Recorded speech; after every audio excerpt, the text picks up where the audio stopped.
Time to study YouTube channel में आप सभी का स्वागत है। आज का हम लोग का टॉपिक है बहमनी साम्राज्य, है ना। इससे पहले हम लोगों ने विजयनगर साम्राज्य के बारे में पूरा डिस्कस कर दिया गया है। और तो हम लोग स्टार्ट करते हैं बहमनी साम्राज्य। देखिए, दक्षिण भारत में कृष्णा नदी के उत्तर में और कृष्णा नदी के दक्षिण में, देखिए कृष्णा नदी के उत्तर में बहमनी साम्राज्य है और कृष्णा नदी के दक्षिण में विजयनगर का साम्राज्य, है ना। यहाँ से ये दोनों देख लेते हैं हम लोग, है ना।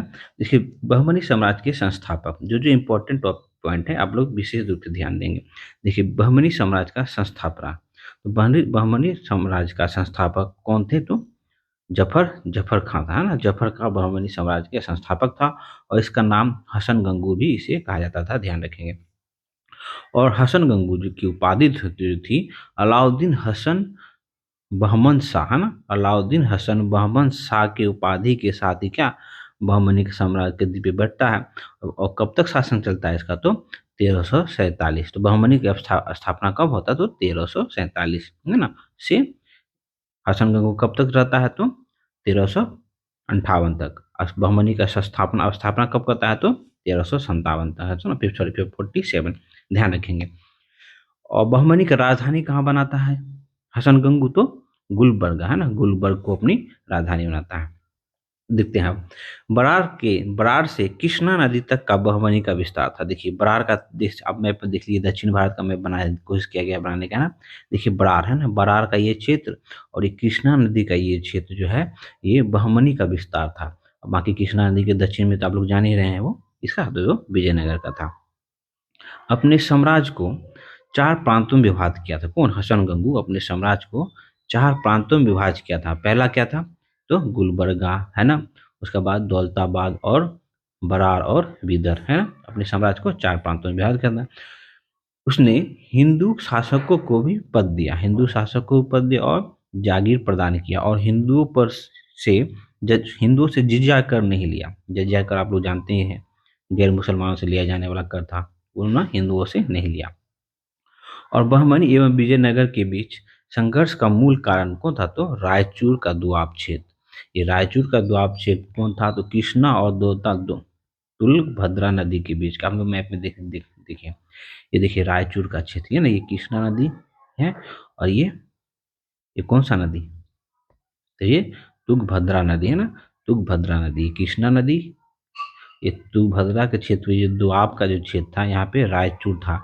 और विजयनगर और बहमनी का जो संघर्ष का मूल कारण क्या था? यही रायचूर के लिए ही संघर्ष दोनों में हुआ करता था, है ना।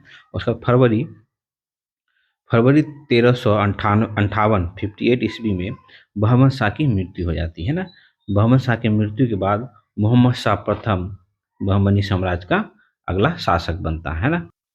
1358 ईस्वी से 1375 ईस्वी तक मोहम्मद मोहम्मद शाह प्रथम का शासन काल रहता है, जो कि हसन गंगू का पुत्र, है ना। अलाउद्दीन हसन की मृत्यु के बाद, है ना, कौन? उसका पुत्र क्या था? तो मोहम्मद शाह प्रथम शासक बनता है बहमनी साम्राज्य का। इसके समय विजयनगर से युद्ध के क्रम में पहली बार, विजयनगर से जो युद्ध हुआ था इसमें पहली बार बारूद का प्रयोग किया गया था। और उसमें विजयनगर की तरफ से कौन था? तो बुक्का प्रथम था, हाँ, ध्यान रखेंगे। पहली बार बारूद का प्रयोग हुआ, है ना। उसके बाद देखिए 1375 ईस्वी में मोहम्मद शाह प्रथम की मृत्यु हो जाती है। मोहम्मद शाह प्रथम की 1375 में मृत्यु हो जाता है। और फिर अगले 22 वर्षों तक पांच सुल्तानों ने सत्तारूढ़ हुआ। अब वो कौन पांच सुल्तान थे देख लेते हैं। देखिए, अलाउद्दीन मोहम्मद 75 से देख लीजिए। उसके बाद दाऊद दाऊद का देख लीजिए। उसका मोहम्मद शाह द्वितीय है। उसके बाद गयासुद्दीन है। उसके बाद शामसुद्दीन दाऊद, है ना। उसके शामसुद्दीन दाऊद, ये 22 वर्ष तक इन शासकों ने कुछ ऐसे उपलब्धियां नहीं है जिस वजह से हम लोग को उतना नहीं ध्यान दे रहा है। उसके बाद नेक्स्ट जो है उसके बाद जो 1397 ईस्वी के बाद जो बनता है उसके बारे में हम लोग देखते हैं। उसके बाद देखिए ताजुद्दीन फिरोज शाह 1397 से 1422 ईस्वी तक बहमनी साम्राज्य का शासक बनता है। इसने इसके इसके समय इसने तीन बार विजयनगर पर आक्रमण किया। और भीमा नदी जो कि कृष्णा की एक सहायक नदी थी उसके तट पर फिरोजाबाद नामक नगर की स्थापना कराया था। कौन? तो ताजुद्दीन फिरोज शाह। है ना। उसके बाद अगला शासक बनता है कौन, तो शिहाबुद्दीन अहमद प्रथम। शिहाबुद्दीन अहमद प्रथम जब शासक बनता है, कब तक शासन किया, तो 1422 से 1436 ईस्वी तक, है ना। इन्होंने अपनी राजधानी को, इन्होंने क्या किया, अपनी राजधानी को गुलबर्गा, है ना, गुलबर्गा जो कि हसन गंगो स्थापना किया था ना, बहमनी का राजधानी, उसको हटाकर विदर को बनाया। और इस नवीन राजधानी को क्या, आप तो मोहम्मदाबाद नाम से जाना जाता है ना, ध्यान रखेंगे। और कब, तो 1425 ईस्वी में। इन्होंने 1425 ईस्वी में तेलंगाना, 1426 ईस्वी में माहौर और 1429 ईस्वी में मालवा मालवा में इन तीनों के साथ क्या हो, इनका युद्ध हुआ, है ना।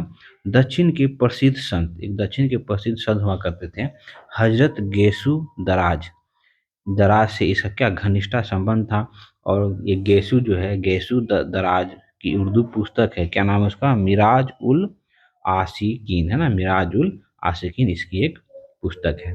इसका बाद नेक्स्ट अगला शासक कौन बनता है, अलाउद्दीन अहमद द्वितीय। अलाउद्दीन अहमद द्वितीय का शासन काल देख लीजिए, 1436 ईस्वी से 1458 ईस्वी तक। अलाउद्दीन अहमद द्वितीय का शासनकाल देख लिए। इसका पूरा शासनकाल जो है तेलंगाना, गुजरात, खानदेश, विजयनगर, मालवा, उड़ीसा के साथ क्या संघर्ष में ही बीतता चला गया। इसके शासनकाल में महमूद गवा, है ना, महमूद गवा बहुत इंपॉर्टेंट है ना, महमूद गवा को राज की सेवा में लिया गया ना। उसके बाद हम लोग महमूद गवा का रोल देखेंगे आगे। उसके बाद शासक कौन बनता है, तो हुमायूं शाह। हुमायूं शाह का शासनकाल देखिए 1458 ईस्वी से 1461 ईस्वी के बीच रहता है। अलाउद्दीन द्वितीय के मृत्यु के बाद उसका पुत्र क्या था, हुमायूं शाह गद्दी पर बैठता है। इसके काल में महमूद गवा, हम लोग देखें ना, सेवा में आता है उसके समय। और ये महमूद गवा एक युग क्या हो जाता है, युग सेनानायक हो जाता है। हुमायूं शाह के क्रूर स्वभाव के कारण उसे जालिम कहा गया है। किसको, हुमायूं शाह को क्रूर स्वभाव के कारण जालिम कहा गया है। हुमायूं शाह को दक्कन का नीरो भी कहा गया है ना। ये क्वेश्चन पूछा गया बहुत बार एग्जाम में, कि दक्कन का नीरो किसे कहा गया है ना, तो हुमायूं शाह का संबंध किससे है, तो बहमनी साम्राज्य से है ना, ये भी एक्स्ट्रा ध्यान रखेंगे। उसके बाद हुमायूं शाह की मृत्यु के बाद उसका अल्पवयस्क पुत्र, मतलब छोटा पुत्र क्या, तो नाजिरुद्दीन अहमद द्वितीय तृतीय, निजामुद्दीन अहमद तृतीय 1461 से 1463 के बीच शासन करता है और सत्ता पर आसीन हुआ, है ना। इसके समय प्रधानमंत्री देखिए, सेना नायक से प्रधानमंत्री बन गया कौन, तो महमूद गवा, है ना। महमूद गवा का नियंत्रण पूरा राज्य पर था, है ना। और महमूद गवा बहमनी साम्राज्य को अरब सागर से बंगाल की खाड़ी तक विस्तृत कर देता है। इसके शासनकाल में तो निजामुद्दीन अहमद द्वितीय के समय प्रधानमंत्री महमूद गवा। फिर नेक्स्ट शासक देखते हैं कौन। देखिए, निजामुद्दीन अहमद तृतीय के बाद कौन सा सुल्तान बनता है, तो शामसुद्दीन मोहम्मद तृतीय, है ना। 1463 से 1482 ईस्वी के बीच। 1482 ईस्वी में शामसुद्दीन महमूद तृतीय ने क्या हो, तो महमूद गवा को राजद्रोह के आरोप में फांसी दे देता है। जो कि इतना अच्छा साम्राज्य का विस्तार कर रहा था ना, राजद्रोह के आरोप लगा क्या करता है ये, फांसी फांसी की सहायता, एक बहमनी का पतन का एक ये भी कारण होता है, जो हम लोग अभी आगे देखेंगे। राजद्रोह के कारण क्या, राजद्रोह के आरोप लगा के उसे फांसी की सजा दिया जाता है। अंततः क्या हो जाता है, अंततः और दो शासकों के अंदर ही शासक आते हैं इसके बाद। उसके बाद क्या होता है, बहमनी साम्राज्य का पतन हो जाता है ना। उसके बाद नोट में याद रखेंगे, ये महमूद तृतीय जो है, मोहम्मद तृतीय जो हम देख रहे हैं, इन्होंने महमूद गवाह को इसका तो ख्वाजा जहाँ की उपाधि धारण की। तो महमूद गवाह को ख्वाजा जहाँ की उपाधि किसने धारण किया, तो कौन उपाधि दिया था, तो मोहम्मद तृतीय ने, ध्यान ध्यान रखिएगा। उसके बाद देखिए, मोहम्मद शाह तृतीय के समय ही रूसी यात्री क्या नाम था उसका, तो निकितीन बहमनी साम्राज्य की यात्रा को, इसलिए कभी कभी हमें पूछा जाता है, लेकिन उस टाइम पता ही नहीं चलता है कि क्वेश्चन आया कहाँ से है। तो आप लोग यहाँ पॉइंट रखेंगे, ध्यान रखेंगे। निकितीन जो है बहमनी की यात्रा करता है, वो कौन था, रूसी यात्री है, किसके समय, तो मोहम्मद शाह तृतीय के समय। और लास्ट बहमनी का लास्ट शासक, अंतिम शासक कौन है, तो कली कली मुल्तान को कहा जाता है बहमनी का अंतिम शासक। अब हम लोग देखते हैं, कभी कभी एग्जाम में स्टेटमेंट में क्वेश्चन पूछ दिया जाता है कि बहमनी साम्राज्य के पतन के कारण है, निम्न में से कौन पतन के कारण है। तो हम लोग एक बार इसको देख लेते हैं। बहमनी साम्राज्य के पतन के मुख्य कारणों में हम लोग देखते हैं सुल्तान का स्वेच्छाकारी होना और निरंकुश होना। सुल्तान सुल्तान को जो मन किया किया और काफ़ी निरंकुश, काफ़ी कठोर होना ना, ये पतन का एक कारण था। और सुल्तान के अधिकारों का कोई अंकुश नहीं था, मतलब कोई सीमा ही नहीं था सुल्तान का अधिकार को, जहाँ तक हो सकता था वहाँ तक अपना मनचाहा करता था ना। अधिकांश सुल्तान धर्मार्थ और भोग विलासी तथा अत्याचारी प्रकृति का था। अपनी प्रजा के भौतिक उन्नति का कोई ठोस नीति ही नहीं अपनाया कि मेरी प्रजा का कुछ भौतिक उन्नति हो, उसका कोई ठोस नीति ही नहीं अपनाया। बहमनी सुल्तानों की असहिष्णु धार्मिक नीति के कारण हिंदुओं में असंतोष व्याप्त था, है ना। महमूद गमा जैसे योग्य प्रधानमंत्री, हम लोग पीछे देखे ना, अभी बताए थे ना हम लोग कि इसके बारे में देखेंगे। मोस्ट कारण होता है इम्पोर्टेंट बहमनी का पतन होने का। महमूद गमा जैसे योग्य प्रधानमंत्री को भी आंतरिक कलह के रोष क्या करना भुगतना पड़ा। उसकी हत्या के साथ ही बहमनी साम्राज्य का क्या पतन क्या होता है तो सुनिश्चित हो जाता है।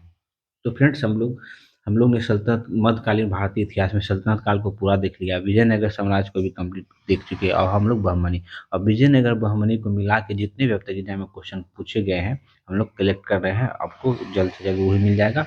उसके बाद हम लोग सूफी आंदोलन, भक्ति आंदोलन, उसके बाद हम लोग मुगल काल देखेंगे। और हम लोग का करंट का भी सीरीज चल रहा है जो आप लोग फरवरी तक देख सकते हैं, जाके फरवरी तक हो चुका है, जो कि एसएससी सचिवालय का एग्जाम हुआ था तो उसमें काफ़ी क्वेश्चन पूछा गया था। आप लोग अगर ध्यान देंगे फर्स्ट शिफ्ट का एग्जाम देखे दिए होंगे तो उसमें भी देख सकते हैं। तो साइंस का भी सीरीज चल रहा है, आप लोग प्लीज़ प्यार बनाए रहें। अच्छा लगे तो लाइक करें, सब्सक्राइब करें, फ्रेंड लोगों के साथ शेयर जरूर करें। मिलते हैं फिर नेक्स्ट वीडियो में।